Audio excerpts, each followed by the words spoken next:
The presence of kidney stones can lead to the development of chronic kidney diseases, end-stage renal failure, hypertension, and other cardiovascular diseases. To add to that, while existing kidney stones can be broken down through various procedures, unfortunately, there is no ideal drug that can prevent the recurrence of kidney stones. Taking all this information into account, it is worth being aware of the mistakes that can lead to the formation and recurrence of kidney stones. With this knowledge and its practical application, I think some of you will be able to avoid this problem. One of the most important factors predisposing to the formation of kidney stones and their recurrence is insufficient fluid intake. Adequate hydration makes it easier to flush out the forming sand in the kidneys, preventing it from accumulating into larger crystals. It is recommended to drink about 2.5 liters of fluids per day, preferably of a pH close to neutral, mainly referring to plain water. For people suffering from kidney stones as well as for healthy individuals, it is a good practice to drink fluids in small portions throughout the day. It is especially important to drink a glass of water about an hour before going to sleep. Additionally, it is also beneficial to drink water during the night when getting up to urinate. The consumed fluids dilute the urine, reducing the concentration of compounds that can form stones, and also improve the flow of urine through the urinary tract, thus preventing its stagnation. It is best to drink mineral water, non-carbonated. Water with lemon is also recommended. Among other allowed drinks, weak tea, coffee, and orange juice are good options. On the other hand, grapefruit juice is not recommended as it is suspected of promoting the formation of kidney stones. Consumption of vegetables and fruits has an important influence on the formation of kidney stones. People who rarely eat these products are more prone to developing kidney stones.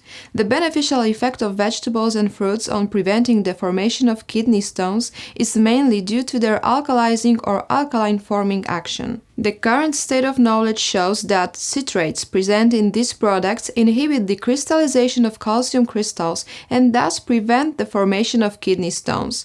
For example, scientific studies have shown that women who consumed larger amounts of vegetables and fruits had a lower risk of kidney stone formation of 9 to 25%. People who are predisposed to kidney stones are more likely to develop them if they consume too much animal protein, such as red meat, poultry, fish, or seafood. Firstly, these products can increase the level of uric acid and calcium in the urine, which can lead to the formation of kidney stones. Secondly, a high-protein diet can contribute to a decrease in citrates, which can prevent the formation of stones. Therefore, people who are prone to kidney stones should limit their consumption of meat. However, it is important to note that eating the aforementioned animal products in normal amounts does not cause kidney stones in healthy people. Additionally, a high-protein diet does not have to be a problem if it is balanced with other ingredients. In this case, a high-protein diet is no longer an issue, but that is a topic for another discussion. The formation of kidney stones is also contributed to by fructose, also known as fruit sugar. It is important to be aware of this as the consumption of fructose has significantly increased over the last few decades. Fructose causes an increase in the excretion of calcium, oxalates, and uric acid in urine. In addition, the intake of large amounts of fructose leads to the acidification of urine or a decrease in its pH. Studies have shown that those who consume more fructose are more likely to develop kidney stones. I should mention here that the main sources of fructose are sugar drinks and products containing glucose-fructose syrup. This ingredient can be found in sweets, bars, biscuits, fruit yogurts, flavored yogurts, ready-made sauces in jars, flavored syrups, and breakfast cereals. It is also important to be aware that white sugar is also a source of fructose, as it is composed of half fructose. Some carbonated drinks contain orthophosphoric acid, which further increases the risk of kidney stones. As some of you may know, fructose is also present in fruits. However, this is not a problem in these products, as the beneficial effects of other ingredients found in fruits, including minerals, outweigh the effects of the fructose. I would like to pause for a moment and make a small request. If you find my videos helpful and would like to help this channel grow, please consider subscribing and if possible also clicking the bell icon next to it. That way you won't miss any valuable videos. Thank you very much, and now let's get back to the topic. Too much salt in our diet is an enemy of our kidneys. Scientists have proven that an excess of salt in the diet is associated with hypercalciuria, which is an increase in calcium levels in the urine, as well as with hypocitraturia, which is a decrease in citrate levels in the urine. These are two important factors that contribute to the formation of kidney stones. In one of the experiments, its authors noticed that people who consumed high amounts of salt had a 30% higher risk of kidney stones. Therefore, limiting the consumption of products that are a source of salt is a good strategy in preventing the formation of kidney stones. According to the recommendations of various health organizations, we should consume no more than 5 grams of salt per day. In practice, we provide an average of 10 to 12 grams per day, which is more than twice the maximum we should have.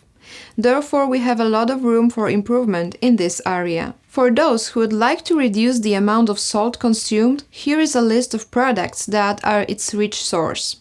Salty snacks including chips and crackers, salted nuts, ready-made soups and powdered sauces, canned meats and fish, smoked products, melted and blue cheeses, as well as fast food. Note that we get the most salt not from seasoning food at home, but from too frequent consumption of the products mentioned.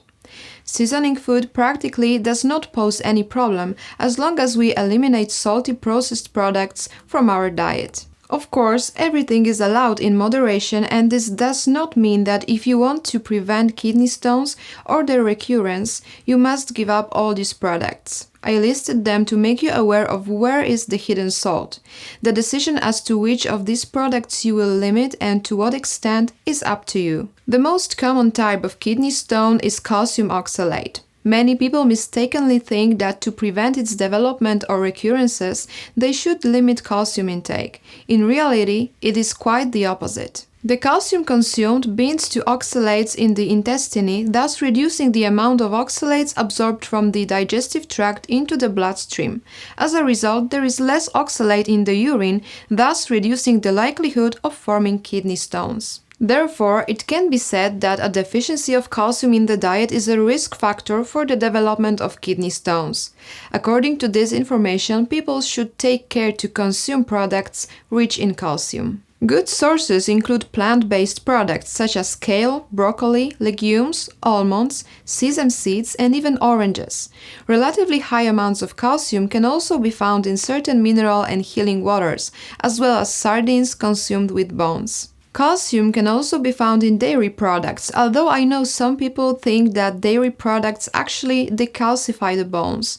However, I wouldn't like to discuss this topic today, and I will address it in another video. I want to add here that calcium consumed with food is a factor that prevents kidney stones. However, its supplementation, especially in combination with vitamin D, can actually cause hypercalciuria, which is an increase in calcium in the urine above the established norm and can lead to the formation of kidney stones in susceptible people. However, the data in this area are not unambiguous, and not all studies indicate such a relationship.